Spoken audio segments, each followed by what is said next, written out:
Bismillahirrahmanirrahim. Assalamualaikum warahmatullahi wabarakatuh. Bersama saya Fauzi Nur Syaban dari kelas pendidikan jasmani 2A NPM 192191008. Di sini saya akan menjelaskan materi mata kuliah teori belajar mengajar motorik tentang belajar gerak. Di sini belajar gerak itu sendiri mempunyai artian yang sama ataupun tidak jauh berbeda daripada belajar secara umum. Namun di sini belajar gerak lebih kepada aktivitas geraknya.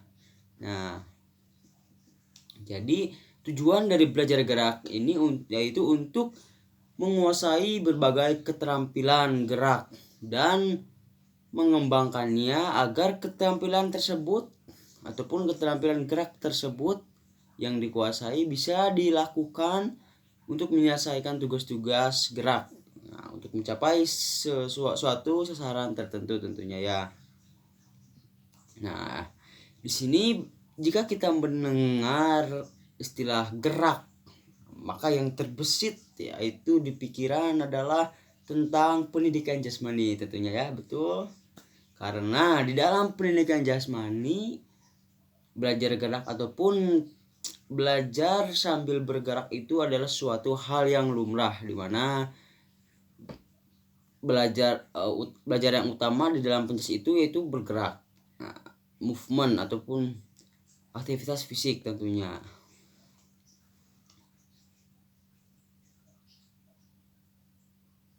Nah, di dalam pendidikan jasmani juga belajar gerak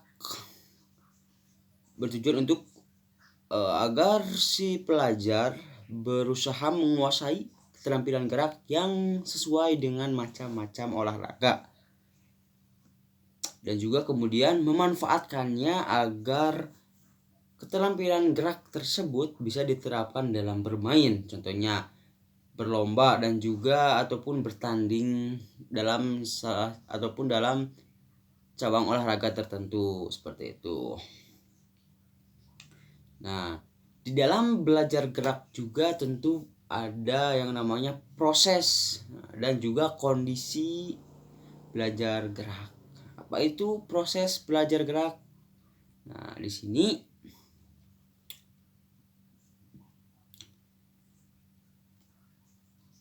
proses belajar gerak yaitu suatu keadaan di mana kita sedang menempuh suatu keterampilan dalam belajar gerak.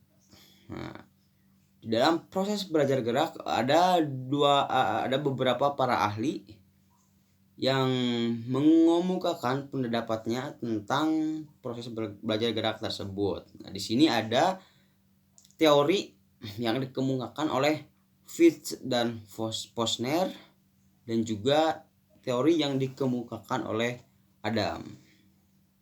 Oke, kita masuk kepada teori fase belajar gerak menurut Fitz dan Posner. Nah,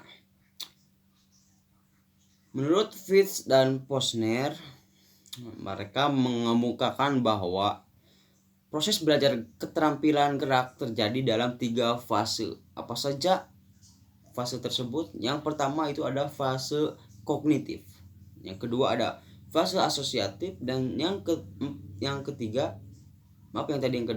ada fase asosiatif, dan yang ketiga ada fase otonom. Nah, untuk fase yang pertama itu fase kognitif. Nah, di mana fase ini merupakan fase awal daripada belajar gerak. Kenapa disebut fase awal? Karena pada fase ini perkembangan yang menonjol terjadi pada diri pelajar adalah pelajar menjadi tahu tentang gerakan yang dipelajari. Sedangkan penguasaan geraknya masih belum baik karena masih dalam tahap mencoba-coba. Jadi dalam fase ini kita pengenalan terlebih dahulu ataupun kita mengenal terlebih dahulu gerakan yang akan dipelajari ataupun yang sedang dipelajari. Kemudian masuk kepada fase yang kedua yaitu fase asosiatif, di mana fase ini bisa disebut sebagai fase tengah ataupun fase menengah. Nah, fase ini ditandai itu dengan kita ataupun pelajar sudah bisa melakukan gerakan tersebut tanpa tersendat-sendat pelaksanaannya.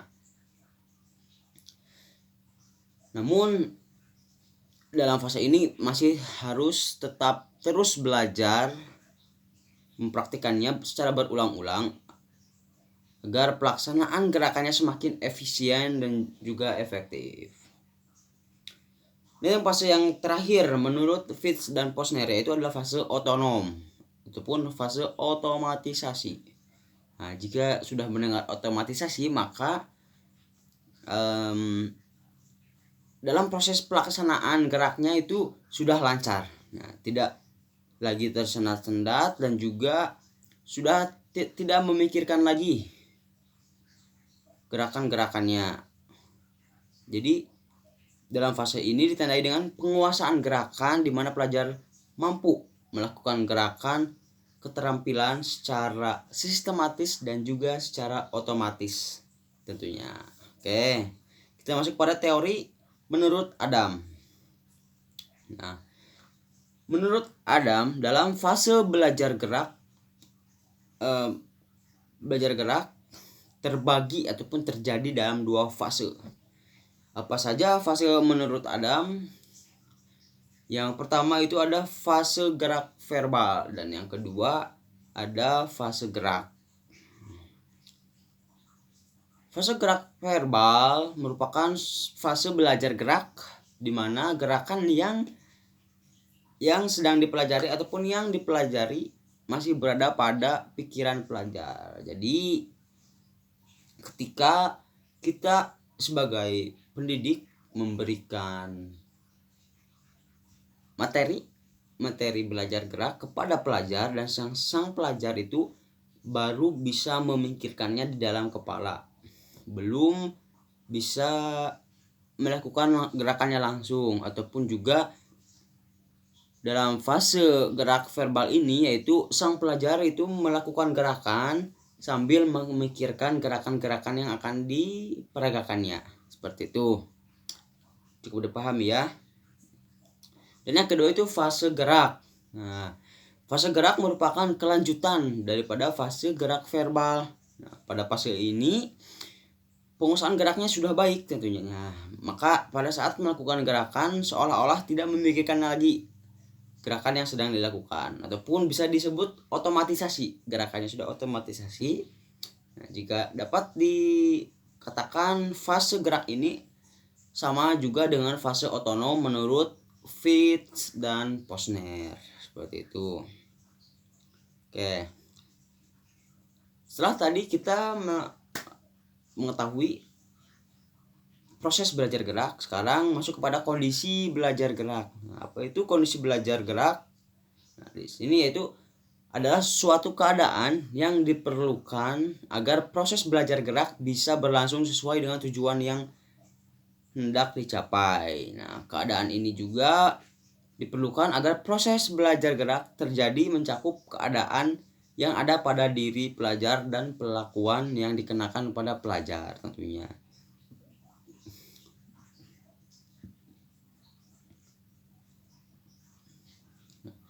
Di dalam kondisi belajar gerak juga ada beberapa macam, yaitu ada dua.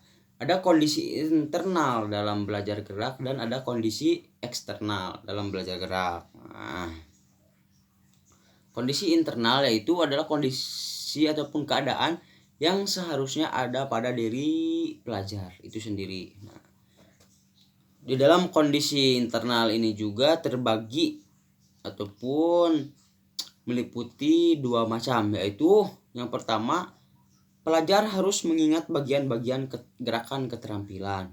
Yang kedua, pelajar harus mengingat urutan-urutan gerakan ataupun urutan-urutan rangkaian gerakan.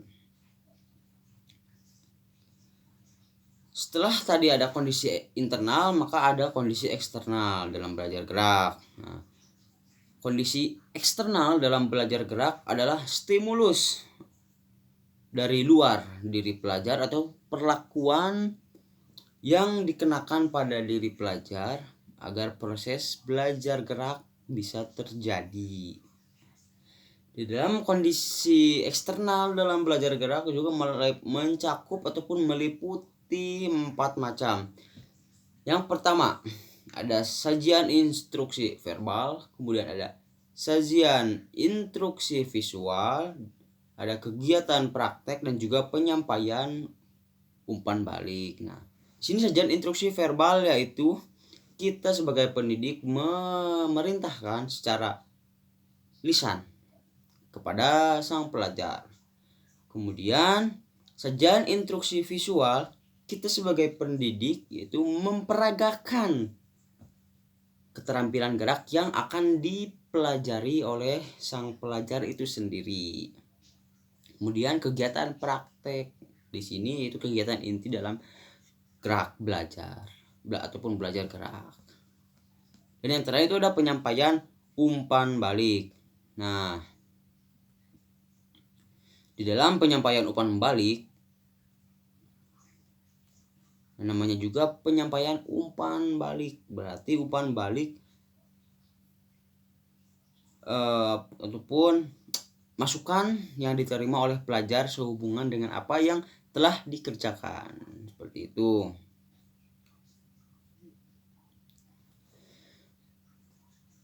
Mungkin tadi materi belajar gerak yang meliputi proses belajar gerak dan juga kondisi belajar gerak yang sudah saya jelaskan.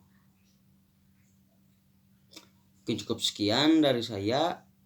Kurang lebihnya mohon maaf. Wabillahi taufiq wal hidayah. Wassalamualaikum warahmatullahi wabarakatuh.